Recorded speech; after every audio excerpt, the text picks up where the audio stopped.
All right, chat. I almost got expelled. So I went to a pretty, you know, conservative high school. Kind of sucked, honestly. I was one of 7 million straight white males in the school. So, you know, I didn't love my high school. There was something I loved about my high school.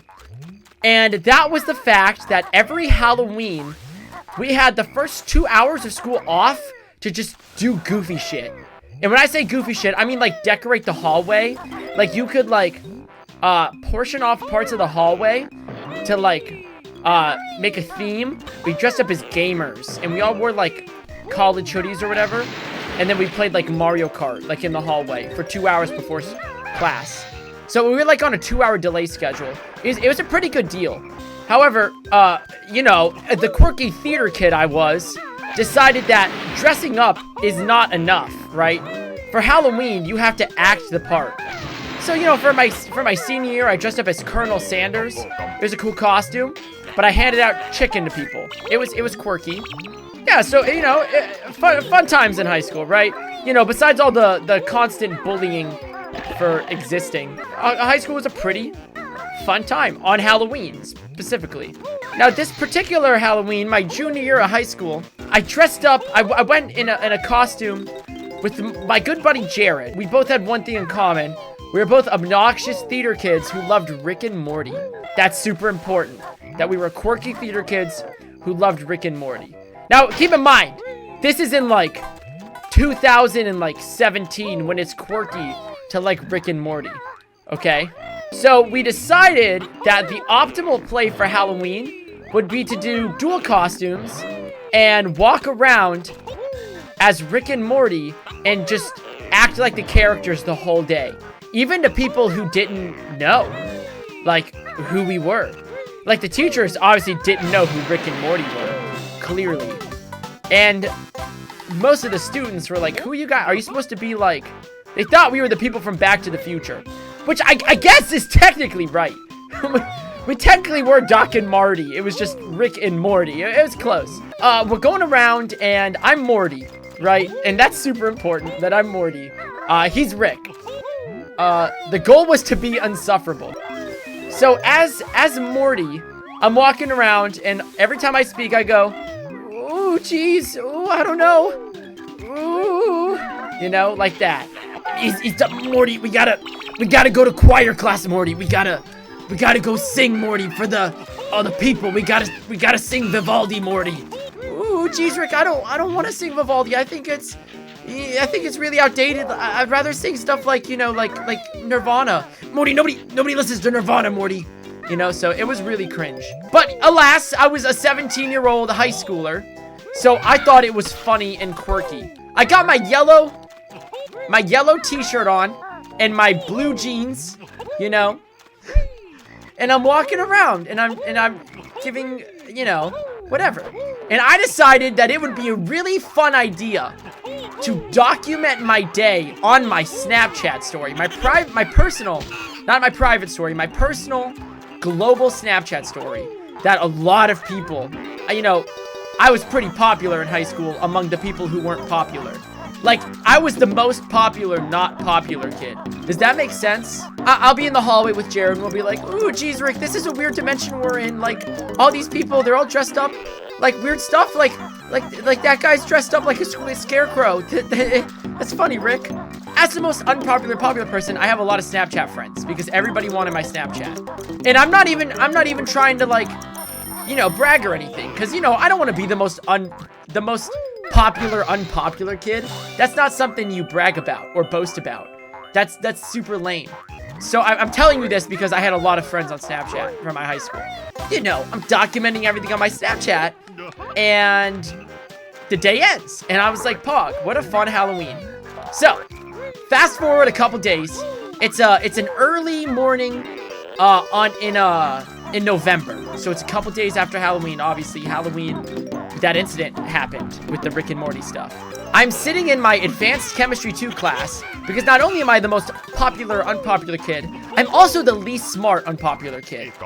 So I'm struggling in that class, genuinely paying as hard attention as I can. I get a note. An office helper comes in and gives me a note. It's a pink note that says Alex Sanders to the office immediately. And I said, oh, I wonder what they want. I get down to the office. The principal is sitting there in his desk. The vice principal is sitting in a chair, and he actually is typing out like what's going on. And then there's this guy who I don't really know what he did at the school, but he helped in like the special needs classrooms. I think he was also the athletic director. I don't know why he was there at all, like in the slightest. He's a big guy, but I don't know why he was there. He was standing in front of the door, making sure I didn't escape. Because keep in mind, this story is about me almost getting expelled. They don't want me escaping if I'm about to get expelled. So the principal plainly asks, do you know why you're in here? And I don't, right? I'm a model student. You know, I'm in the marching band. I'm in the choirs. I'm in speech and debate team. I'm in the musicals. Like, I do a lot of stuff in the school. I'm always in the school. So I'm like, I must have done something. Like, so I don't know. I tell him I genuinely don't know. And he said, we have semi-anonymous reports that you threatened to shoot up the school. I said, what? What do you mean? He goes, on Halloween, somebody said on your Snapchat story, you said everyone's gonna die. Quote unquote. Everyone is gonna die. And I'm trying to think back to like what I said on my Snapchat story. Because I posted a lot. Like every class with friends. Like, oh, this is my new friend, Greg. He's so cool. He said, you threatened to shoot up the school. And he said it like that. He wasn't like, you threatened to cause harm to students and faculty. He was like, you threatened to shoot up the school. You know? And the only one I could think of is what I said was at the end of the day, I was recalling everything and with my friend Jared, and I said, ooh, Rick, I really had a fun time here, but, you know, I guess it really doesn't matter if I had a fun time, because one day we're all gonna die and nothing ever matters, ever. Which is just an existential quote that you've heard in other media as well, not just Rick and Morty, right? So I said that, which is almost a direct quote from the show. And I'm thinking, I'm like, is it when I said blah, blah, blah, blah, blah? He goes, yes. So you know you said it. I was like, yeah, I know I said it. I didn't mean harm by it. It's a quote from the TV show. It's an existentialism from the character I was dressed up as in Halloween. And he doesn't hurt anybody in the show. It's not a violence thing. He's just like, oh, why do we do anything? It doesn't matter. We're all gonna die. Like existentialism, you know? Because they give me such a good education that I know what existentialism is. They don't. I learned that from watching TV. You're not gonna hurt anybody. And I was like, no, I would not hurt anybody. You know, I'm not like gonna, I didn't know what to say. He was like, you're not gonna hurt anybody? I was like, nah, not this time. Like, maybe next time. But he was like, okay. And he said that he had to call my parents about it, which sucked because my parents are pretty strict, you know, and they won't understand. They would hear that I got presented to the principal's office for, you know, threatening violence, and then there would be no trial. It would just be, I'm donezo, right? I was 17, so I'm still, you know, under their jurisdiction. And I also have to have a meeting with the guy they call our school resource officer, which is just a cop who walks around and does nothing all day, right? Easiest job in the whole world. He probably makes bank. He probably makes like 60 to 70,000 just like walking around the hallways of our school. Pretty lit gig. And I have to have a meeting with the school resource officer. And I know at this point that I'm pretty not in trouble because the principal is like, said I'm totally cool. But they said that like, they told me like, we were worried you were gonna have to expel you. And I was like, yo, no, shot. Like, I don't need expelled. I'm a good boy. The school resource officer is at the middle school. So I have to sit in the office. There's an event going on at the school that the physics classes do every year. It's called Mobile Mania. I don't know if anybody else's high school had it, but it was dope. They would make mobiles, like baby mobiles. And then what they would do, try and put cool stuff on it, like quirky stuff. And then they would have all the other classes come in and vote. But it had to be like physically, like, right. Like it had to like be balanced and everything. It was a cool gig. And I loved going to it every year, especially because I was very interested in physics. If you guys know, when I went to college, I studied it. So I was really excited to go. And it was that day. And so I'm sitting in the principal's office waiting for the resource officer to get here. And I asked the principal, I say, can I can I go to Mobile Mania? And he said, yeah, just come back here right after. Which is absolutely insane. You just had me in your office threatening to expel me for threatening to shoot up the school, right? And now I'm allowed to just, like, leave. It made no sense to me. Why they were just like, yo, yeah, you can go. At all. I was so confused. But they let me go, and it was lit. I went, I voted, and I came back. And the school resource officer was there. And, obviously, he had a litany of questions for me. Like, so many questions. Because he had to file a report for it. For me dressing up on Halloween. He had to waste his time. He has such an easy job that his job involves doing that. Like, he gets to just write down kids dressed up as Rick and Morty characters. So, he starts asking me questions. And he's like, so, what's going on here? Like, you're threatening, I heard you had a threat. And I was like, no, I had no threat. That is accusatory. I did not threaten anybody. I simply was making a funny hee-hee, haha, like I'm a funny guy. Like, you know, I like to be funny. And he was like, you seem like a funny guy. You seem like a funny guy. So what, tell me about this, this TV show, the character. And I don't know if you've ever had to explain to a grown man, a cartoon that you watch from Adult Swim. It's not easy. And so I told him, I said, oh, it's like Back to the Future, but it's an adult cartoon. So, it's like inappropriate. And he's looking at it, he goes, it seems inappropriate. And he spins his computer around, and there's a picture of Morty in his underwear sitting in front of, it's from the title screen. It's a picture of Morty sitting in his underwear, with a butt as his face. And he's masturbating to, like, people with butts. It was a weird picture. He goes, can you explain this to me? I was like, it's like, it's because he Googled Morty. Like, he Googled, the character to see, like, what he was. So he's looking at pictures. And I was like, oh, it's like a dimension where people's, face are their butts, and their butts are their face. So he's looking at butts on his computer, but there's faces on the butts. He said, I don't get it. I was like, that's not funny part of the show. He was like, okay, He was like, so, do you ever have any intent to hurt anybody? Any plans to hurt anybody? You want to hurt anybody? I was like, no, nobody's done anything to me. And I said it so stupidly in a way that if somebody did do something to me, I would, like, jump up and be like, oh yeah, I'll hurt them. I was like, nah, nobody's done anything to me, so why would I hurt anybody, you know? He was like, okay.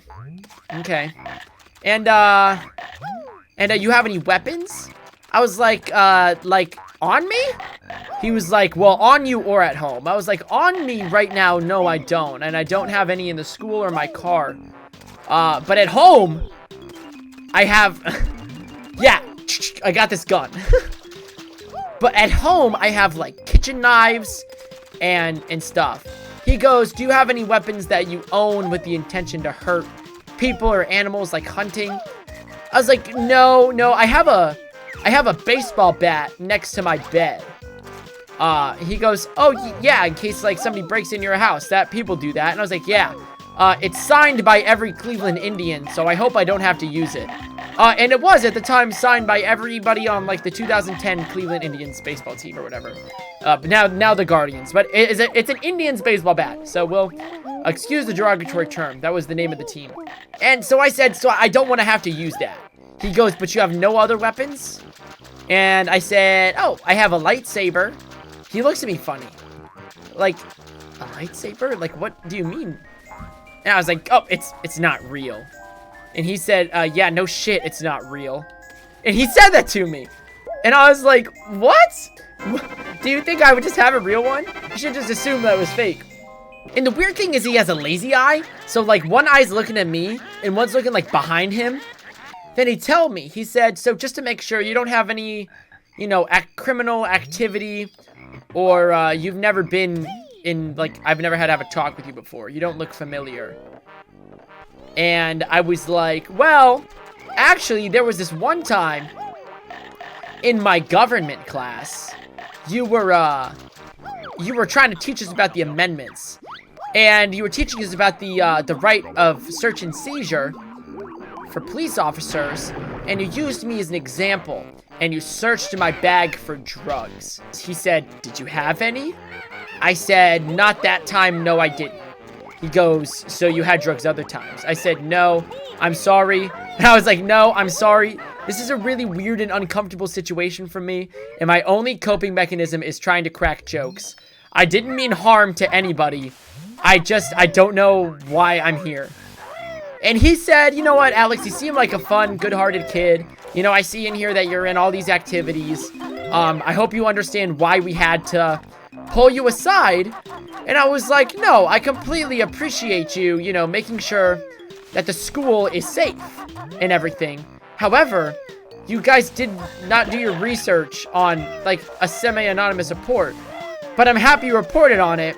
But, like, my mom works at the school. You could have, like, talked to her and been like, will your son hurt people? And she'll be like, no. Like I said, I cope by making the funny ha-ha hee-hees. And I was very uncomfy. And then they let me go. And that was it. And I had to tell that story to everybody. And I mean everybody in my school about how that happened. And of course, you know, my mom was like, you are so lucky you didn't get expelled. And she tried to take my my Wii U. And then my dad was like, he didn't do anything. Like, why would you, if he did something, punish him? But he didn't do anything. I don't really remember too much about how well it worked out with my parents. All I know is that they were kind of mad, you know. And I still don't know who put that semi-anonymous report in.